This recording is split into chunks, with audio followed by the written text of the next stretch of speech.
Amen. Amen. Amen. Amen. Amen. Amen. Thank you, Lord. E va de sua pai Yesu que visto que mapai ak fa karofa ko fa firo yaku. You some go fa fige au ngale ko my enemy. Warning, brother. Ele mogi mar fa maongi mogi ameng. E se va ku se fa au mar kama. Ele mogi mar fa maongi. Moni amen. E fa longa la va ku le wori ya ke ko. Pa le ngo sa mo ma ke ko Samoa. O ko fai longa mo ila langi akwa. O ko fai longa mo ile mogi mar fa maongi. Moni amen. Ele ma fanga kupu se mea ile la langi. Pe ale kupu se mea ke o ko. Pa ngo sa woni o ko. A ke Yesu ke viso ke mapaya. Au do akure angelu wa ku il fangua. Ma lele a eko. Lele. A famile upu ngo falongo ide a eko nga lele ide langi. O Samoa le failonga mua le la langi akoa. Ile mongi ma le fa maongi. Fa ku Yesu ke viso ke mapaya. Ai pe perlo ya ke au. Wo pe perlo le la langi akoa. Wa pe perlo foi de kama ya ka. Pa ngo sa ke mo mau de kama. O ke de sa mo mau se au ngare koa. Porque sa ke mo mau se mea. I mea le la langi. O sa mo mau. Ele opo kama. Ile maongi ma fa maongi. O wa de anga de foko a fa longo o ko yela Samoa. Foko a ko fa longo le a.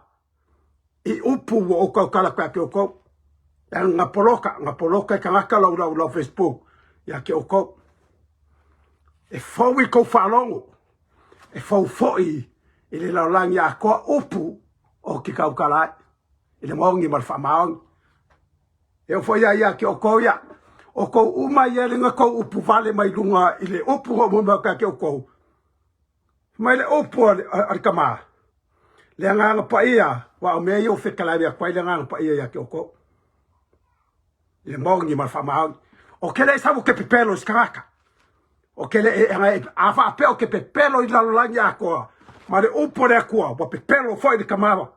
Le kama o le lang. Wa pepelo pa pe ele ka umeia. Wang samu ma ka ke o ko. Nga wa papa ya ke o ko. Ile anga malo. Ava mar fa alo. Au ko o puder. Ile anga pa ia. Wa ele o sa op. Ole op kama. Nga sa fa ka ngu. Ele promise kama. I come to fulfill the promise of my heavenly Father. I didn't come to praise no one. I didn't come to worship no one in the world. I come to worship my Heavenly Father, Jesus Christ, and the Holy Spirit. Holy, holy, holy, holy of holy is the God above, oh God. Jesus say. Ile mogi mar fama. Okele fai kia ke o ko. Awa ko upureanga. Ile nganga pa ia. Nga ia awinga maya. O sawa ke mori mau. Mamu mori mai le fe au ile la rolangi. Ya ke o ko umalava i la langi a koa. Ya aunga. Mori mau pepelo. Ile upo kama. Ile mongi. Amen. Wao de nganga. Ole valoanga. Ole mau de ya Yesu. Wai la Yesu de ko kumaya. Awa ko upu danga. Famai de upo kama. Awa nge mori mau pepelo i lo ngang pa ia. Ele sa kali skanga ke fa mangalo yang sala malava a olo fai malo ke ile opo na paia o ke le fa mangalo nga o fa about doesn't matter what you do. Apologize, say sorry, nothing I can do about it, brother, because it's not my word, it's the Holy Spirit is speaking for me in my mouth. Ya ka ko wa o ko le so mai le rua fe du se fulu nga o sa muri mau ke o ko i la langi a ko a fa pe e ko review uma live from my 2020 ma fo nga wa di Samoa the 2019 nga wa di Samoa I want to testify le me nga o i ro mai lang i le mongi ma fa mang nga o ku ai do ko rua ma fa nga nga ku ai i ngi si ra wa di Samoa au la kura o ki kilo i loa i le mea o wa ai mai le rangi i Kongo Samoa. Ade o mai foi o ko ia Samoa, fa mai o ko o kangaka filfilia. Ai olas ko pudeanga. Olas ko ola fa maulunga. Mongi, amen. Ele só pa ia Yesu ke viso ko mapaya. Ele mongi mal fa maongi. Wango Samoa ma ka ke o ko o mo inga o ma meia ko ke sa ili ai. Ai o kele fai kawas kuspaya. O kele ora nga ko o kele fai kawas kuspaya. I never ever read the Bible. I was only listening to my mom, listen to everyone. They're talking about Jesus. Our foi. My brother say or our foi nga ya senga. Ngoma ko the first time. Aga o sa ilia wia I lo lava loko. E o foi ia uso le au mamonga. Ko kele o nga fai la ko ma uso il fai fa mamonga. Nga uma vai la ko mis ma ko sea. La malama uma uso ia le eskaria. Nga fa so ai I le au mamonga. Ia uso mamonga ile up.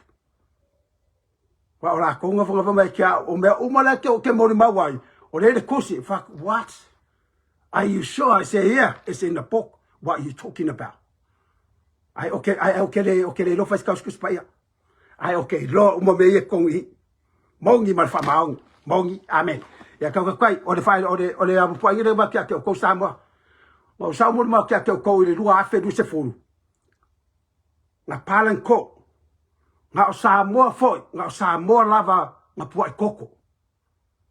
Nga puai koko nga wala vea. O ko la vea de up. Ile pedu wa kumai ilo nguk. Ile moi, amen. O kele pipelo ya ke o ko. O kele pipelo foi li la ya ko.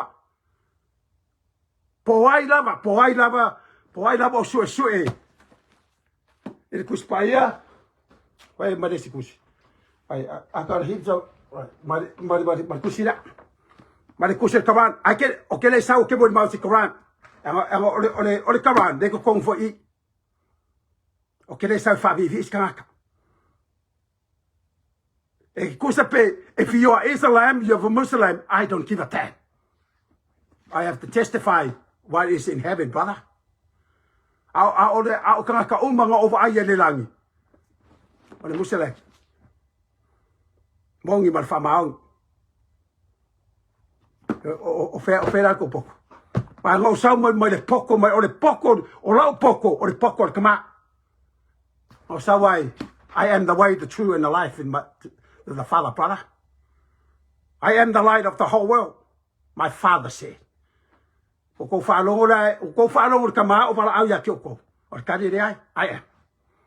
Ma o ia lava Yesu ke viso ko mapaya o ia lava ko fikalai au e ke mo ma pepelo ile upora walo mo mori le lang ma o ia lava ko fikalai le nga pa ia ko fikalai o ko vai le nga pa ia au le angedu o ia lava ko fikalai sa vai ba de upole ga pa ia ma ia fo ia ke o ke le vai se vai le nga pa ia ai o kan wa ku ia ke o ile image alo kama ile mongi amen o fe o como anga la mio. Ole awa onga le ngang paia. Simple ya. Easy. Ang ko ke. Ko ke ile awa onga o sau mai kama mo o ko. Ele ko fa ko kwa. Ele ko wa mi kong. Ele mongi mar fa mal ane kus. Ale o sau o sa wo ma ke ko I au anga umala ba ko o rada o ngari ko ka oi ala wa onga nga pa ia easy o ke sa me si avenga ya ke ko o sa mai da lofa ma mai de ola mo ko pa wa e mo ila bo de ko ke fiola anga ko fioki le fa mai da upor kama au nge ko mixinga le wenga kwai ma le wenga fo o fela le wenga kwai ale wenga kwai da o le wenga kwai o le perfecta ale wenga fo o le ngampaia au nge mo perses leo mai o ko yo le mai ngo ofisiria ke ko au ngare akua ko kele yo au ngare akua ngo faso ai dem se singal ko a de fa mai le opu de kan ngoi o ko ile opu de fa pea o le ala ba piapi ma le ala ba kele o fe le ala ba kele o le perfecta o le ala ba piapi o oe ma kama pauarea easy para a le o samu mo ke o ko o ha e me ye ko ke sa idi ai ha o me uma wo mo wanga me ye ko ke sa idi ai ile mongi mal fama mongi amen ele so pa ye yes que visto como pa ya o le boni de ya ke o ko ele me kupu Samoa ma fa ka o de ale fa mai si au so de dunga e ko ke fa kadia ke au ke laku o ke me fa kadia a fa mai o por kama ya ke o ko de mai me se de dunga o ke wa ke o ko pe o nga o ile po para. Just prepare for your kids' funeral and prepare for your own family's funeral before I can para. Mongi ma fama ang umukus. Ang o kele sa mo di mau se singo sa mo di mau. Ile up. O kusel kamai ma mo e se kusel se perfecta para. Ako kele karkong. Lima ko sanga o mo di mau. Ile la rolangi akwa ala wa ilo uma. Ko kele aku ura wa ilo ko kele foi kangaka wa ko kele kangaka lai pretend e lunga ile live ma o fire mai o live mai le 2020 2019 I went to Samoa to testify what I seen brother e o foi ke o ko ia au ngare ko ke mai ko ke fa no longo yo live nga ko woria ko muri mau a re mo mau o ko ile king o mo mau o ko de nganga wai fa de nganga ile fa king o e me ngo mo mau ko ko e anko pouco mai de fango fear o la ofisiria ke o ko sa ungira wa no o de aso la ko kupu ai me ya e le kupu se me fa pele ku la ngwa plan mo mo a le la kupu e le ngwa plan ka ko a nge ko mo ma per ele vai ser singa cara kusore. He can calculate the number of the beast.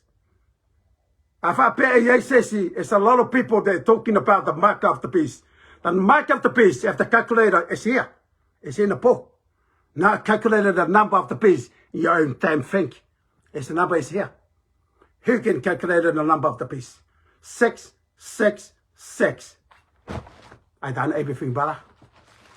Ina mo ngi me fa mau ka kor kusi ta ko ke kor kusi ka kor kusi kusi no sumar kasi non vai pongo non vai o fico ai aquele sao o que mo vai le vai ya que ko fa que eso que visto como papaya fa que eso lo que papaya au é que mo ma perro ya que a mongi da upu vai fa mai que au e mongi vai upu o valo ai la ya ko ade o ko I didn't go testify. Malama me uma. E va ko e.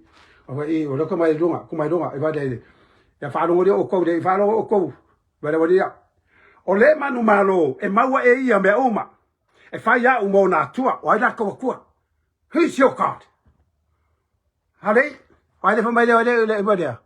Nguku ale kefe, ia kefe le review yo ba ki su ke visto que va pa ia le ngang pa ia. E kefe foi le ngang pa ia. A o lowa ngang paia e kefe a re mai roa e o ku o kia ke o ko ia ki kilo ma ka lo fangau a ia so fangau tan bring your fake Facebook anga le pero ro e mongi lo o ara me o como venga pepelo au ngale ku pepelo pa vai o for ko perfecta e o for ko apostolo ya vidia ma foi no kango boni ya vidia ma foi pa kuviamu fo mai da upo Yesu awange ka waringo Yehova mai do nguku e ke o ki ai pe o de okio ka vika mai da upo ka vika o Yehova la de ma mo o ia a fa ki ka vika a fe mai o Yehova la de ma mo fela e sauda Yehova e la vea ke oi a Yesu Cristo o le o ma mo le lei o le ma mo le lei o fo ngolai ia e su ia ma mo o sauda Yehova su ka vika